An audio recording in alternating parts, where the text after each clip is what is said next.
I'm here with 2015 Rock and Roll Hall of Fame inductee and recovery troubadour, Byrd. It's so nice to have you here. You too, darling. How you doing? I'm very good. Very good. I'm very excited about tonight. Yeah, what a nice event. Would you tell us about your work with A Drug Free World? I just met them maybe 8 months ago. A friend of mine, Michael DeLeon, who goes around the country, you know, bringing drug awareness into schools and all kinds of facilities. He brought me to some sort of event, and he said, why don't you play a couple of your recovery tunes? And, you know, I met everybody, and then we started this kind of relationship, and that's really how it started. Awesome. How important is it that there's drug prevention and drug education in our school system? I mean, the best shot of slowing down the epidemic, it's almost impossible to stop an active addict that's like on a run. You know what I'm saying? Yeah. So you either have to grab them before or when they're in detox and rehab to try to bring some sense to them or guide them in a different direction, which is really what I do. I go to a lot of treatment facilities and I put together like a catalog of songs that I wrote with me and a couple of other writers.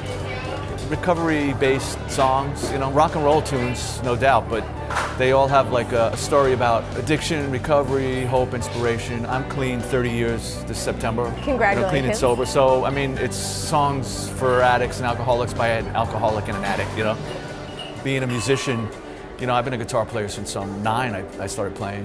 So when I started getting into bands like the Rolling Stones or the Beatles, and you'd read articles about them, all the people that I looked up to, they were all, you know, using one way or another. So as a kid, you know, those were my role models. Now, that's not the reason that I used, you know what I mean? Yeah. It seemed glamorous at the time. Everybody seemed to be having a good time. Yeah, everybody's having a good time until somebody dies. Right. Right? Yeah. I mean, that's the deal. Very true. Yeah. Talk about why programs like A Drug Free World are so important nowadays and for the youth. The foundation for A Drug Free World is particularly important this time, this society, this moment, because this epidemic, which needs to be talked about even more, is slaughtering people across the country, you know, across the world. I know the statistics here in this country. I know that 52,000 people died in 2016, and most were between 18 and 27.